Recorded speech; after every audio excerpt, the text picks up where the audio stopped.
Started. Welcome and good morning. Welcome and good morning, everyone.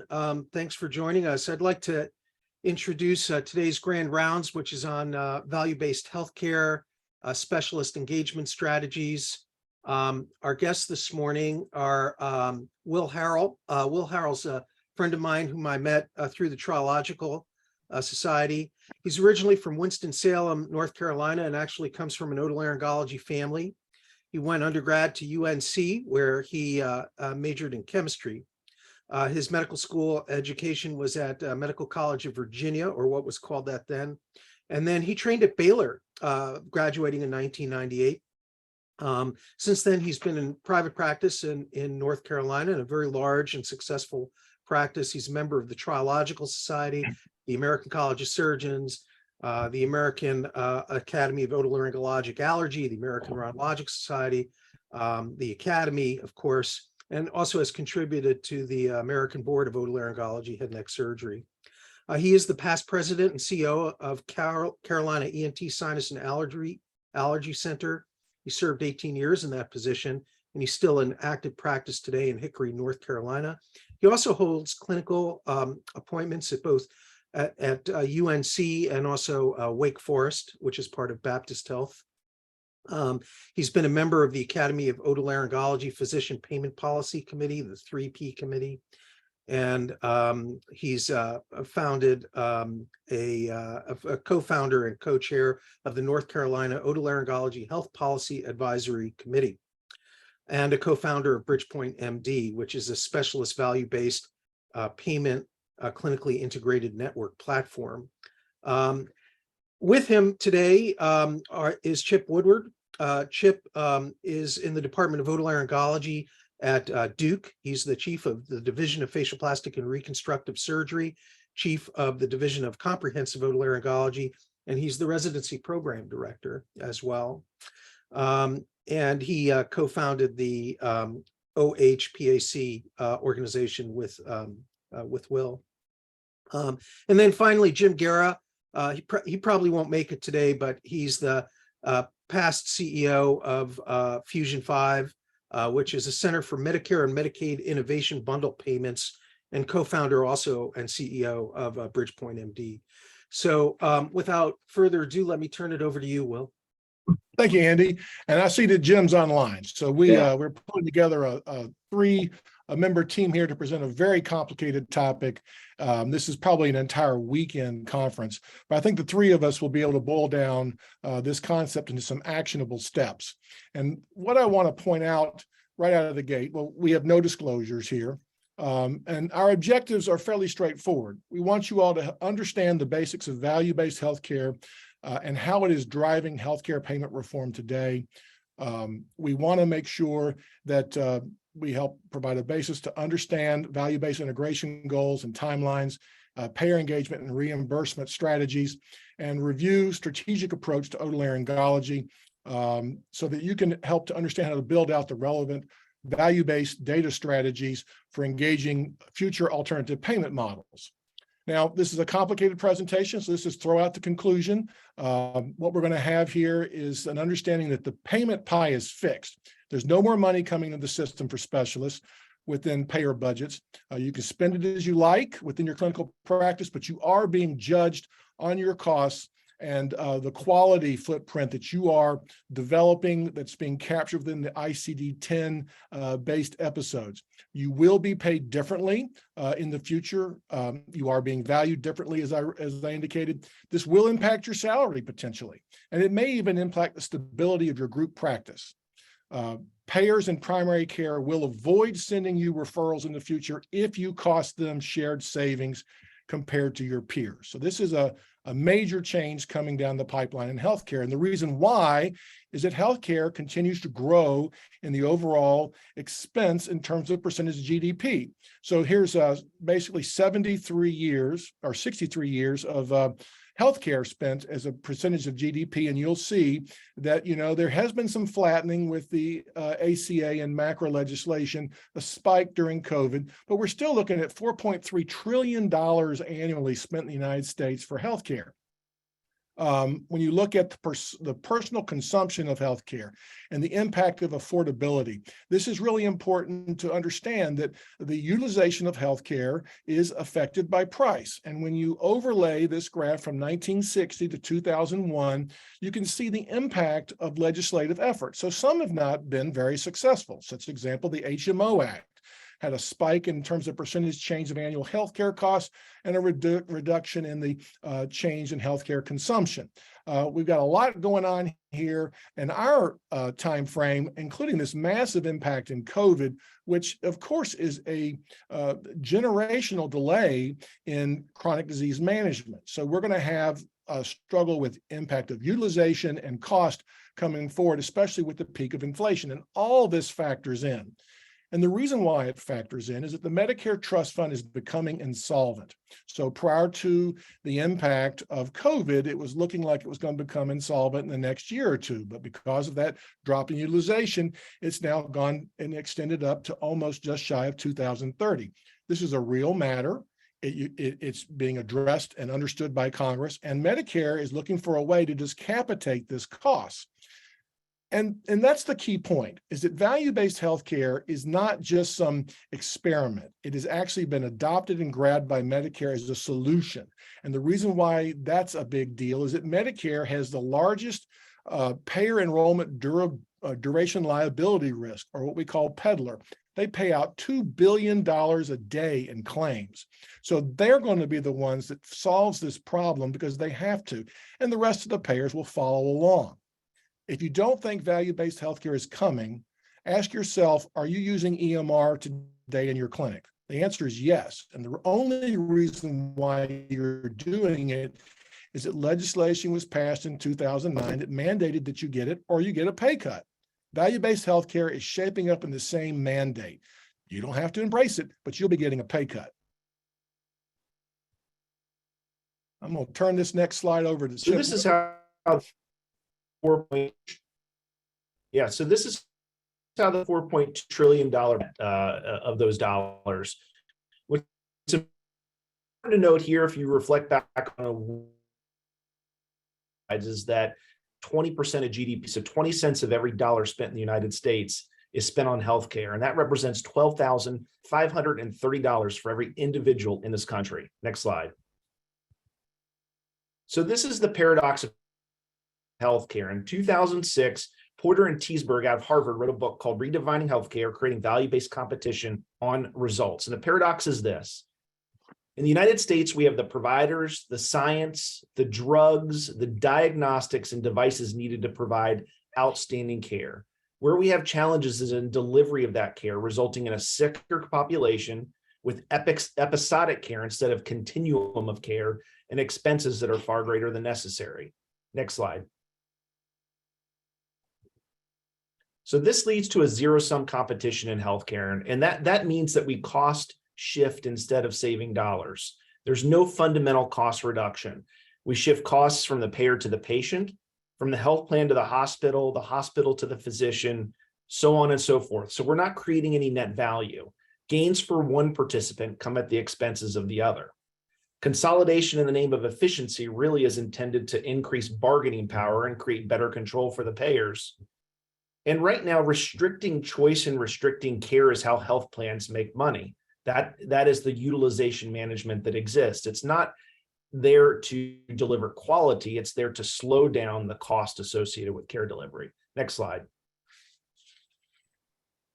So these are our 8 fundamental principles or transformational principles in value-based care. I'm not going to read each one to you. These are of what Porter and Teesberg proposed in 2006, but are updated for the current issues that we face as a healthcare system. And they make sense as you read through them. You want the patient to be at the center of the decisions that are being made. You want the care to be a continuum of care, not episodic care, coordination and collaboration, removal of protections barriers, transparency and price, removal of administrative burdens. All these will drive value in care delivery. Next slide. So it's important that we have a vocabulary that we share in this vegetable soup that is value-based care. And you need to understand where we were and where we're headed, which we'll go through several times in this presentation to reinforce principles. But For services, the world that we're in now is specialists, and to some varying degree within a value-based care model, we will exist in some type of fee-for-service arrangement, though there will be value tied to it. It's easy to understand. Do more, get paid more. I get paid for what I do. In value-based care, there's a movement from volume to value, and that really came out in MACRA in 2015, which was the Medicare Access and CHIPS Reauthorization Act that defined merit-based incentive payments, MIPS, so-called MIPS, and tried to tie value to the care that was being delivered.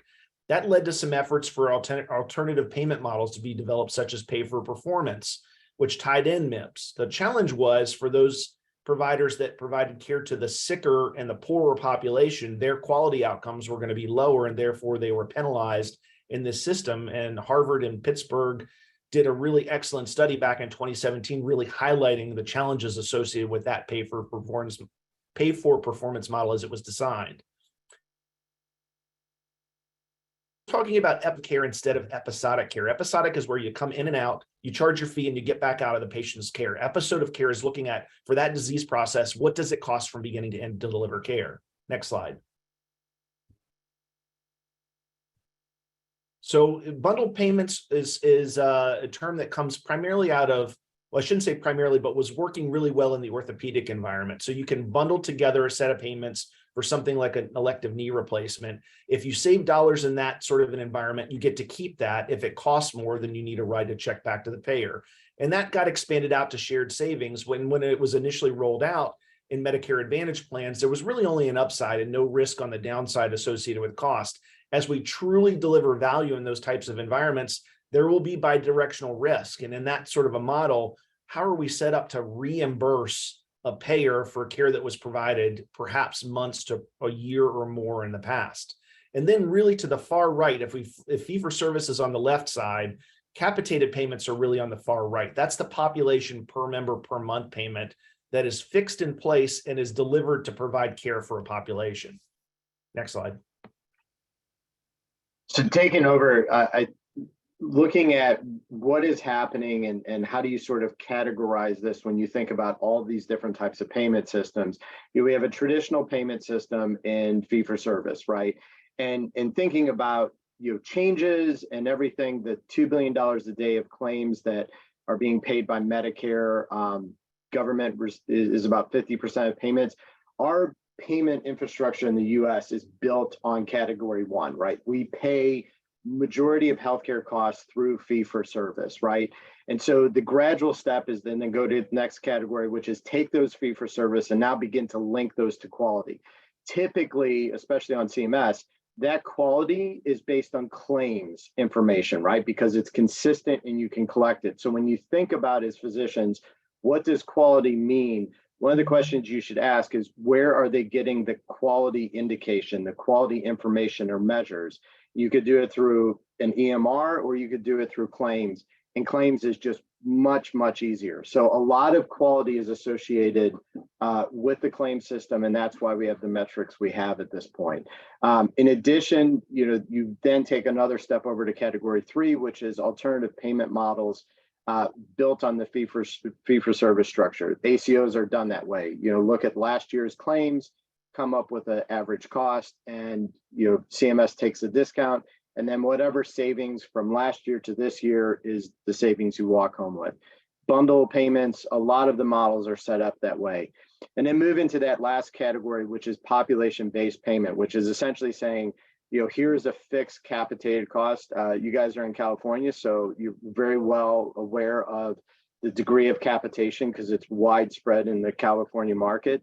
But ideally, that is where CMS would like to get a majority, if not all payments, is to some form of capitation. Next slide shows how that's happening, right? It's obviously happening the majority in traditional Medicare and Medicare Advantage, right? And again, you think of both MA and red, white, and blue traditional Medicare as being very, very linked and very similar as far as the same type of composition.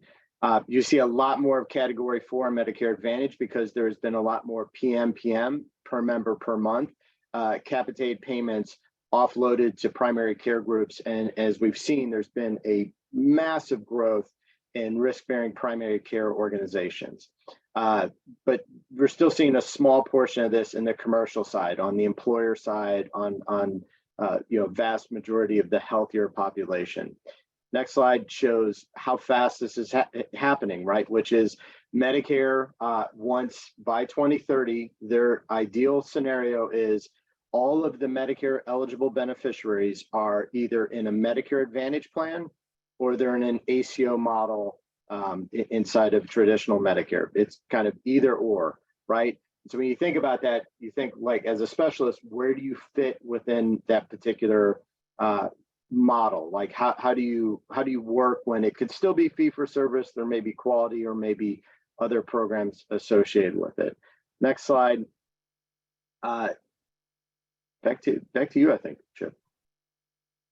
Or So back to you, yeah. So what's happening here within the context of CMS's strategy, and CMMI is the Center for Medicare Innovation, Medicare and Medicaid Innovation. And what I wanted to point out here is that in 2025, we're really going to start to have specialty integration models. So what you'll see on this next slide here is the current integration models within CMMI. And this is what we call BPCI, Bundled Payment for Care Improvement. And it includes cardiology, neurology, spine, GI, surgery, gastroenterology, orthopedics, cardiology, and medical intensive care. That is within the bundled care for improvement, payment improvement strategy. That's what's on the line now. And then you have kidney care choices for end-stage renal disease management and the medical oncology model. So within specialists, this is what's on the table. What's going to happen is it's going to start to come down to the rest of the specialists within Medicare engagement, because they want to push all of their beneficiaries into alternative payment models. So this is the way it looks. We're kind of sitting here as a specialty in fee for service, surrounded by this alternative payment platform being developed.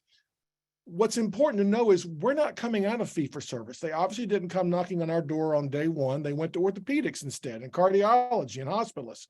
So as we're sitting in a fee for service model, our ability to engage our colleagues within the same payment system is changing dramatically. This is all about the primary care, hospital system, CMS, and private payer is about shared savings. And when the patients come to us, we've got to recognize we've got to think differently. And so just to kind of restate what we've already said, the baseline process from which this all began was fee for service, volume-based. You work as much as you want, you bill as much as you want, and that's how much you get paid, and there's no link to quality. When you look at a value delivered, I want you to point out in the background, or I want to point out in the background, this is where they're trying to get is achieve more value. Phase one has been the past 10 years, which started with the Affordable Care Act. You've got longitudinal payments built inside of alternative payments and bidirectional risk, looking at the population as a whole, using ACO structure in which to deliver healthcare, and building out medical homes inside of primary care practices to monitor the patient's care management flow. We're now in phase two. CMS has actually stated this is their reboot strategy to bring specialists into alternative payment ACO structure, and they mean everybody. That means us. We're now talking about episodic condition-based capitation, looking at that's what the bundle payment for care improvement is. They're moving to have transparent metrics that are based on claims data, and they want to collect claims data on specialists to, and I'll use their words, inform referrals to our primary care colleagues. They want to identify which specialists can provide care at a lower cost and the same quality or high quality, and that's who's going to be getting the patients. Now remember that CMS is only able to monitor claims. Now they've given some lip service to patient-reported outcomes measures, but whatever's inside of your EMR cannot be captured. And that's where this whole MIPS process comes, where you've prescribed an antibiotic, you can see it on your screen, but you've got to click a button that you gave the medication. That's because CMS won't recognize you gave it if it's not coded. They're trying to move away from manual data entry. So I don't know exactly how they're going to incorporate patient-reported outcomes measures, but it's on their checklist. We've mentioned value-driven referrals. I'll go into that. And then this 2030, where all of Medicare is going to be in an alternative value-based payment structure.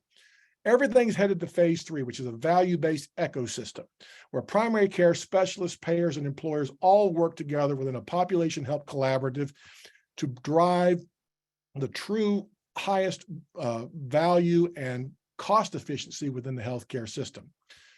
So let's kind of pull back again. Let's talk about longitudinal care, where you've got primary care taking care of the patient through their entire lifespan. And then we kind of pop in here within our surgical episodes, our and post-acute care, and our need for specialty management. Now, in terms of how we're being paid, you have, paying for your procedures or the condition-based payment. So instead of paying for a nasal endoscopy and then paying for a total ethmoidectomy, you're going to be paid for the management of chronic sinusitis. What I want to point out is, as we're taking care of patients today, our costs are being captured. Our surgical episode costs, which is not just our cost, but our episode side of care facility costs, the care that is delivered after we take care of the patient, even when they leave our office and we're not directing that care, is still attached to our episode. And our complications are being measured through cost. Complications generate higher cost. And that's kind of what's going on in the background. So CMS is focusing on the entire picture. They're now focusing on getting us in this component and engaging us in the overall value-based strategy. Now, this is just to say, and I just highlight this to wake everybody up. This came out from CMS in June 17th of this past year. They're pretty much saying they're going to inform referrals from primary care, capture data that generate meaningful, reliable profiles about you as a specialist, and then get this performance data out there, because they need to drive savings. Now that they've been managing chronic disease management for 10 years, those savings are almost fully achieved. They got to go to the next level. That's us. And what I want to point out is they're already collecting data about us anyway, but they're usually providing it in group reporting. So this is from my region, sitting in an employer's office. You want to get a colonoscopy? Go to these two practices. Avoid these hospital systems. These are HOPD, hospital outpatient department, and these are non-HOPD site of service. And the thing is, they're going to pay you $50 if you're an employer to follow these guidelines. This is a really important slide here, because now we're going down inside of a medical group. And I'm going to describe this slide real quickly. This is a single orthopedic group with 26 members in it. And what we're looking at is lower extremity joint replacement. And so within this process, if you're being viewed by a primary care physician or an ACO, you're either contributing to shared savings or taking from shared savings. And so for the same procedure, look at this cost variability from $15,000 to almost $50,000 for the exact same procedures being performed by the physicians in this single group.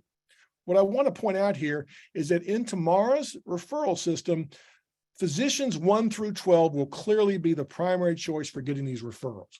Physicians 22 to 26, if they get one of these referrals, they're probably going to get a nasty gram that says you were not supposed to see that patient. We do not want you to see that patient again. So what needs to happen now as otolaryngologists, we need to understand how this plays out in our specialty and work to get our costs in line with each other when we're talking about the same comorbidities.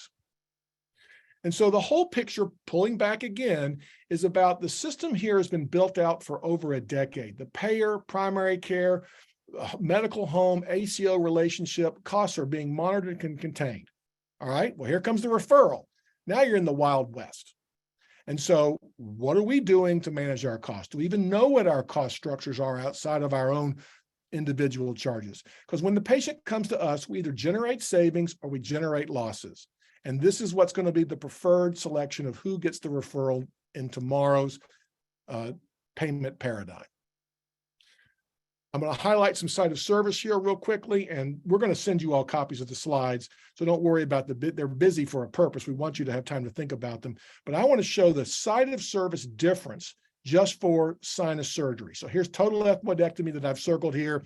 And what I want you to focus on is the minimum and maximum averages for the facility allowable, not the charge. And that there's literally almost a $9,500 difference in the urban area, and it gets even higher in the suburban area, and in the rural area, it's a little tighter. So it does matter where you take your patients to have their surgery done. If they're not complicated, you've got to stay in a lower cost site of service. And within regions of the country, same for CPT code, there's a massive variation of what the facility fees are. I'm sorry, the facility allowables are. And so this is the sort of the arbitrage spread that's going to be managed right out of the gate, is that all these site of service costs are charged to you. You get to decide where to take these patients. And so it's important for you to begin to have competency within payment costs and that transparency.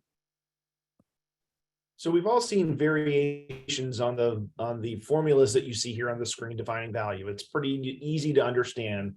Quality in the numerator, cost in the denominator. When Will and I, in our advocacy roles within the state, started speaking with payers back in 2019, they said, look, we understand cost really well. It's what we do day in and day out. It's up to you to define what quality is. Next slide.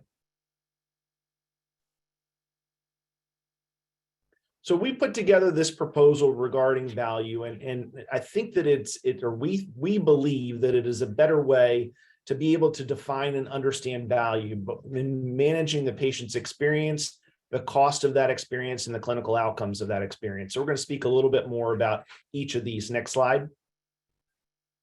So understanding the patient journey is really important, and that complex slide, or to the right of the slide there, that screenshot shows a journey of a patient, and it's intended to not be able to be read by any of you, but just so that you understand the complexity associated with journey mapping. It really is the sequence of events that begin when a patient first develops a need for care. Again, it's not episodic in nature, but rather of care experience. The service delivery, but also the steps the patient takes before and after their point of care. Next slide. We understand that social determinants of care really have a significant impact, and that was well defined in a study back in 2018 by the Institute for Clinical Systems Improvement that showed that when you take a whole patient and try to determine how different things impact their care, they were able to determine that healthcare has a 20% impact on care, socioeconomic factors 40%, physical environment 10%, and health behaviors 30%. So over 80% of what goes into the outcome of a patient is not determined by the care that we're delivering directly to them. Next slide. We all see Press-Ganey scores, they're reported out, and they largely have to do, while there's a variety of questions, with what the patient's experience was when they interacted with you. So understanding how to affect that on the front end and working with patients can certainly affect the quality of care that we deliver. Next slide. And this is meant to point out that we have to obviously bring the best version of ourselves to work. There's a lot of data out there surrounding burnout, a lot of discussions and grand rounds on how to manage that. And this is just one piece associated with the quality of care that's delivered for a patient. Next slide. Certainly cost is incredibly important, and that's been spoken about several times here. Where we provide care matters, and the cost associated with that, and we need price transparency for that. It really is ridiculous in 2023 for a patient to walk into your office, you propose a procedure, they ask how much it costs, and you're not able to articulate a reasonable answer for them. Next slide. And most importantly, again, the outcomes associated with the care that we're providing. So when we're defining quality, we should be using patient-reported outcome measures. We should be leaning on our academy and those prompts that have been developed so that we can measure the quality that we're delivering to patients and provide equitable access for that care delivery. Next slide. So again, you guys are going to have a handful of these slides, so I won't talk through all of them, but I'll kind of hit on a couple of really key points that have come up in all of our talks, which is, as otolaryngologists, kind of like, where do you fit in? How do you think about this? And I've worked with literally 10,000 plus physicians in 40 plus states with these types of programs for the last 10 years. So I've kind of seen a lot of different things. And the one thing I'd point out that's been consistent is you need to change your perspective, right? Instead of thinking about what your specialty specifically does, you need to think about the impact it has over a longer period of time, right? Outside of your office, outside of your surgical care and interventions, what happens to a patient before and after? How does that affect them, right?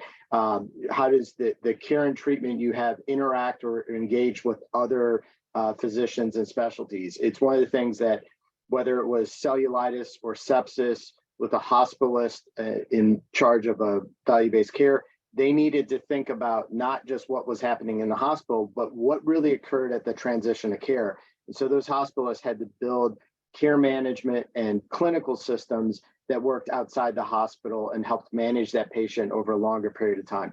Same thing with orthopedics.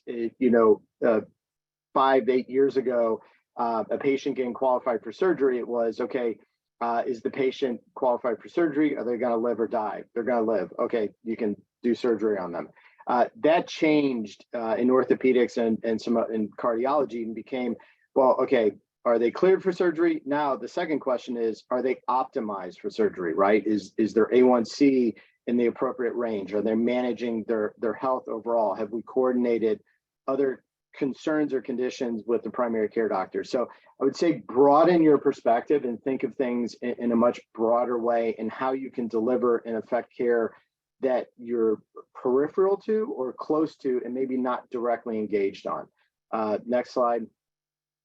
So a few of those like quick little action items, and these are things you can kind of dive in with your department head or your administration, is getting data, getting information, asking these questions consistently. Where's it coming from? How should I be looking at it? What's the information? Again, the broader perspective. I would strongly encourage you as otolaryngologists to talk with and engage with gastroenterologists, dermatologists, orthopedics, cardiology. Talk to other specialties about how they're working and engaging this. What I've noticed in my 20-year career is there's a lot of silos and there's very little clinical discussion across the board. And what happens in value-based care inevitably is different specialties bump against each other, and who owns what part of responsibility becomes a really big deal, right? So I think, again, key things to think about. Next slide. So one of the biggest parts of this presentation is to inject thought and understanding of what's coming and to really make an impact in the direction of our clinical research within our entire specialty. And that's what this slide is going to try to tell, is that when you look at what an episode is, what conditions are, what value definitions are within our specialty, it's being developed already. Do we know what's being developed? PACES, Patient-Centered Episode System, is working with CMS. Prometheus is another company that defines episode of care, and CMS does as well. If this is unfamiliar to you, these terms that you've never heard before, you need to start learning about them. As we push into clinical research, we need to be integrating and developing and defining as much as we can for how we're going to be running within this future system. And that kind of points to region. And these databases for specialists are everywhere. Urology has Aqua, ophthalmology has Vision. But I want to point out that these databases were designed to interact with MIPS. MIPS was a failed process to extend value-based concepts across all specialties. We've got to look at how are we collecting data, how are we using data, how are we reporting data. There's data inside of region. The Academy is trying to figure out what to do with it. We need to be taking a value-based approach and layering that on to all current and future research that's being peer-reviewed so that we'll have the building blocks and the engagement tools we need moving forward when CMS comes knocking on our door in 2025 to 2029. Here's the final slide, and it's extremely complicated, and it's meant to be screenshot so you can take this away and think about it. But again, we're going to give you the presentation. We want you all to think about this whole process and topic and how you can act on it. So we've kind of paired our patient experience strategies with the PACE strategies for defining value and episodic care within otolaryngology. And these are complicated. We kind of come up with a simpler punch list item. If you're doing clinical research, have you incorporated any of these concepts? Are you building a story for our specialty to integrate and lean on in the future? And that's really our message today. This is coming. You better get ready for it. And as academic institutions, you have a responsibility to be the key drivers of the definitions of what our specialty will be using moving forward. So thank you very much for the ability to give this presentation. I think we did it. We're in under 45 minutes, Andy. That was tough. Yeah. I got to say, Will, thank you. This was a great presentation. I'd actually love for you to give this at our next CME course that we have in November of this year. And I'll call you later about that. But Okay. I have one comment and one question. I'm going to start with the question. After there has been a lot of effort that we've put into joining the Regent database from the Academy, from this department, and I won't go into the whole story, but do you think that the Regent database will help to make an argument for quality? That's the first question. And my comment is, based upon the way we're being treated for by the government and by the payers, I believe that unionization of physicians may be in order, and I'll ask you to comment on that statement. All right, so I'm having active dialogues with Vikas Mehta and Jim Danini, because I think that, again, Regent was focused on getting built out, and what are we going to do with it? Well, we'll talk about that later. The push was to get it built out. But I think we need to do a couple of things. One is, let's review how many otolaryngologists are in Regent compared to urologists in Aqua and ophthalmologists in Vision, because it is an integration issue. There's so much fragmentation within EMRs. Yes, I do believe that that is key to have that. It's one of the metrics that was missing when they looked at value-based engagement of specialists. ENT was out there with no database. We've checked that box. But take this message. The Academy does not know what to do with this data, all right? So take this presentation and apply it to that database. They're ready to let you use that data for whatever you want, but it's very important that we understand what's coming. So we have what we need. We may need to take on some more data. We've also got to understand, well, what data is this? And it actually probably is mostly academic, because when they moved towards Epic integration, they picked up a big pop. But I think it only incorporates about 20% of otolaryngologists. I, for example, have Allscripts. You don't get my data. Allscripts won't let us. But it's what we have. It's very meaningful. Let's crack it open. Let's see where it applies. On the unionization, what I will say on this one point, and I'll leave Jim comment on the unionization concept, because his experience with specialists is broad range. The recent cuts from CMS, okay, they're not accidental. They needed to pay for expansion of behavioral health. They decided to take it from specialists. Next year, there's going to be cuts. I mean, I'm on the 3P committee, the payment policy committee. We're going to try to say, give it back to us. It's not coming back. I read an article yesterday from CMS, and the message was hidden in there clearly. They're not happy with the number of ACOs that are growing. They want to grow it more. And so they're going to push people into ACOs. And how do you do it? You make fee for service less profitable, and you make risk more profitable. So I can tell you what's going to happen next year and the year after that, and we won't even get into inflation. So we've got to get our antennas up. You will get more pay cuts. There's no one you can call in Washington. The trust fund's going broke. So as a strategy for unionization, Jim, do you have any thoughts on what you see across multiple specialties there? And there is some unionization talk within residencies and all of that. What do you think? I mean, I think, whether it's specifically unionization or not, I think you have to step back and think about it this way. You as physicians control all of this. Like, we have pressure building up in the healthcare system. Really, the only player inside of this that can release that valve and release the pressure is physicians, right? That's the reality. 85% of the care delivered in our healthcare system, which is a large portion of our GDP, comes at a physician order. So the reality is you control all of this. And because that's the case, large payers, the BUCAs, private equity firms, venture capital systems, fragment you guys all over the place, right? Because the only way to basically take the person who controls everything is to just get them confused and move them everywhere and not let them really,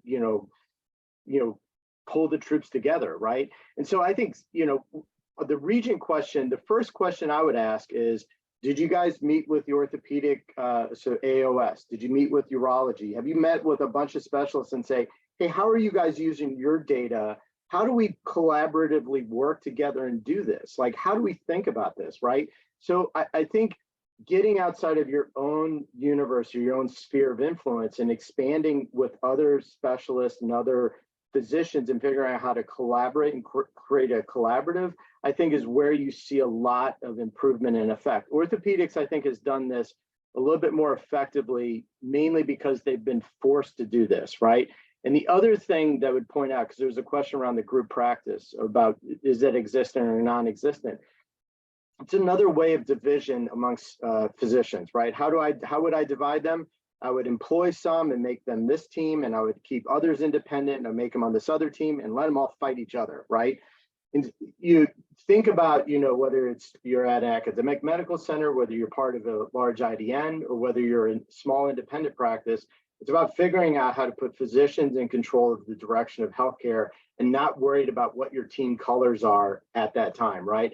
So I do think group practice is going to continue to exist. We're going to see a lot of consolidation that's likely going to have the same effect it's always had, right? Consolidation, physicians get completely unhappy being employed and told what to do and directed by guys in suits like myself telling them how to deliver care, and then they leave, right? So I would just say that it may be around unionization, but I certainly think there should be more collaboration. You guys have to remove the beliefs around each other. Hey, this guy's employed, this guy's independent. Hey, this guy's an orthopedist, this guy's gastroenterologist. They don't work with my specialty. You're all physicians. If you guys start banding together, you'll own all of this. You'll be able to direct all of it because you have the control. You control all of it. So in 2006, Porter and Teesberg, this is 2006, identified that what was going on in medicine needed to have physician engagement in order to produce the change necessary to benefit the patient. That's 2006. So we need to be engaged, we need to lead, and we need to collaborate. Is that unionization? Well, it's everything outside of that shell. And I think what I want to make sure you understand is that Stark Law has changed. The government does not know how to solve this. So the door is open for us to walk through and put on the table evidence-based suggestions of where to go. And you will find it well received because they don't have the return on investment to go down and do this for all the specialties. So ENT is sitting in a sweet spot. We are actually in a position to propose things.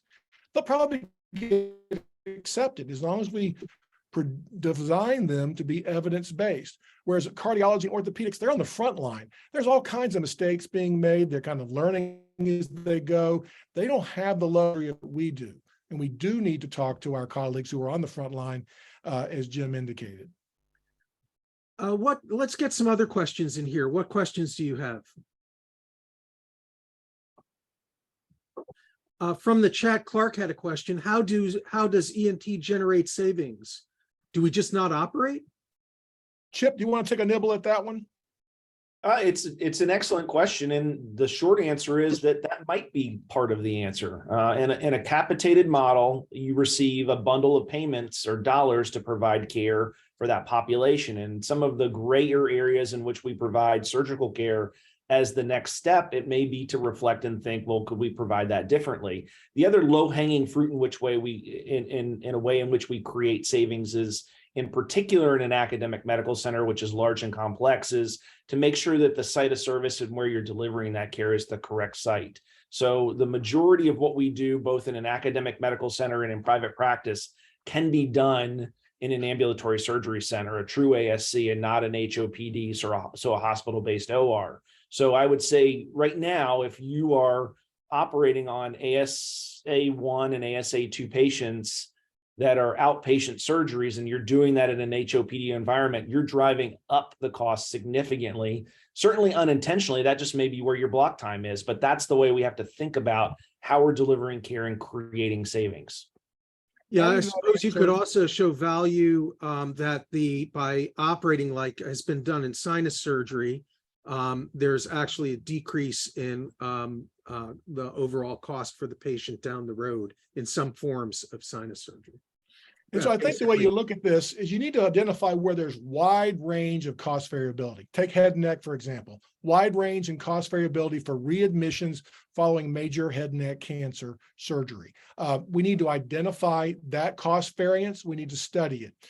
wide variation in terms of site of service within hospital HOPD settings. Remember, you can't just take your head and neck cancer over to the surgery center, but you can look at how many days spent in an ICU and what would be necessary to have that patient go to the floor earlier and what infrastructure is needed. And now you start pounding on administration to get that infrastructure in place because they have shared savings programs as well. That when they said no 5 years ago, they may say yes today. So you need to map out your care journey, see what's going on. If you mapped out all of your pathways for taking care of a patient, you'd be shocked at what you find. We just did that for audiology, for hearing aid fittings, for example, because we got to compete with over the counter. And when I found out the total amount of time we were spending on that and a patient that just wants to buy a new hearing aid, I'm like, do we know what we're doing here? The answer is you don't, unless you've looked. Vanderbilt did a great study on journey mapping for cochlear implants, and they were shocked at how difficult it was to get in to see them. And so they created a pathway to make it accessible. Well, that's value. And then just do the same thing and just know where your costs are. You're going to have to spend money. The example for where not to go is where there's not a cost variation. And I'll just give you Arkansas, tonsillectomy, horrible study, one of the first Medicaid trials in a couple of states. It was a disaster. There's just not a cost variation there, even if you go to the hospital versus staying in an HOPD. And the result of that project was denial of care. Patients were not getting access to tonsillectomy. So this first round is so easy. Find the widest cost variations and figure out why. And when you try to figure out why, you'll begin to find the answers. And there's every single location has savings. It's not about denial of care on the first gate. We do need to ask ourselves, why are we doing what we're doing and how does it produce an impact? Great. Well, listen, Will and Jim and Chip, thank you so much. Really, really appreciate your coming to visit with us. This was a great Grand Rounds. Thank you. We really would appreciate the slides. Yep, we'll send them to you. And Will, I'll see you next week. You got it. All right. Thanks again, folks. Thanks for the invite. Sure. Bye.